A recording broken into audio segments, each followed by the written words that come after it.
महाराष्ट्र की सियासी सत्ता में इस वक्त का सबसे बड़ा सवाल यही है कि क्या राज ठाकरे कभी उद्धव ठाकरे के समर्थन में आएंगे। लेकिन इससे पहले ये जान लेते हैं कि राज ठाकरे ने उद्धव ठाकरे का साथ क्यों छोड़ा। इस पर खुलासा किया एकनाथ शिंदे ने। दरअसल अभी हाल ही में सुप्रीम कोर्ट की सुनवाई के दौरान भी जज ने इस बात को स्वीकार किया था कि कई पार्टियां ऐसी हैं जिसमें परिवार आगे बढ़ चढ़कर हिस्सा ले रहे हैं और परिवार का अगर एक व्यक्ति ही पार्टी का नेतृत्व करता है तो पार्टी के तमाम नेता कहां जाएंगे, उनकी जिम्मेदारियां कहां रहेगी। तो इस बात को लेकर सवाल रहता है। एकनाथ शिंदे ने भी हाल ही के दौरान एक रैली में ऐसी ही बात कह डाली। जी हाँ, इन्हीं सब बातों को लेकर एकनाथ शिंदे ने जिस तरीके से कहा, उन्होंने राज ठाकरे, नारायण दाढ़े, छगन भुजबल ऐसे कई बड़े नेता जिनका नाम लिया। शिंदे ने राज ठाकरे और नारायण दाढ़े को आगे रखते हुए कहा कि जिन्होंने बहुत पहले शिवसेना छोड़ दी थी, उन्होंने कहा कि ऐसे में पार्टी किस प्रकार आगे बढ़ेगी। उद्धव ठाकरे को हमें धोखेबाज कहने का कोई अधिकार नहीं।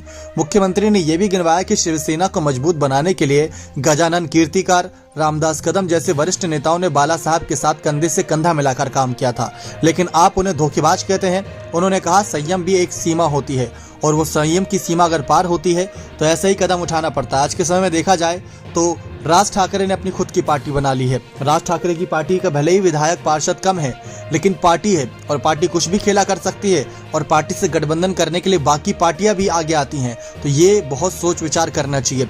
तो ऐसे में अगर देखा जाए, उद्धव ठाकरे के राजनीति में कदम रखने के बाद ही नारायण दाढ़े, उद्धव ठाकरे के खिलाफ राज ठाकरे, फिर उसके बाद एकनाथ शिंदे, रामदास कदम, गजानन कीर्तिकर, ऐसे कई सारे नेता जो साथ छोड़कर चले गए। माना शिंदे ने यहाँ पर बगावत करके गलत किया, लेकिन क्या राज ठाकरे ने भी गलत किया? क्या नारायण दाढ़े भी ने गलत किया? क्या छगन भुजबल ने गलत किया यहाँ पर? क्या रामदास कदम ने गलत किया? क्या गजानन कीर्तिकर ने गलत किया? तो ये सारी बातें साफ करती हैं कि अगर उद्धव ठाकरे अपनी कुछ गलतियों को सुधार लें, जैसा कि परिवार ही पार्टी नहीं, अगर ये बात स्वीकार कर ले, क्योंकि अगर आप बाला साहब ठाकरे के समय को देखें तो आनंद दिघे जैसे बड़े नेता, जैसे कि इनका नाम आजकल चर्चाओं में रहता है, ऐसे बड़े नेता रहे थे जिन्होंने अपने दम से सरकार में आगे कदम बढ़ाए थे शिवसेना को लेकर, और बाला साहब ठाकरे ने उन्हें मनाही नहीं की थी। बाला साहब ठाकरे कभी किसी राजनीतिक पद पर नहीं थे, चाहते तो प्रधानमंत्री बन सकते थे, लेकिन वो कभी सत्ता के लालची नहीं थे। उन्होंने कभी सत्ता के लालच में कोई फैसला नहीं लिया और कभी कोई राजनीतिक पद पर नहीं बैठे। राज ठाकरे भी आज तक कोई राजनीतिक पद पर नहीं बैठे। मुख्यमंत्री बनने का सपना वो देखते नहीं है, बल्कि किंग बनाने का सपना देखते हैं।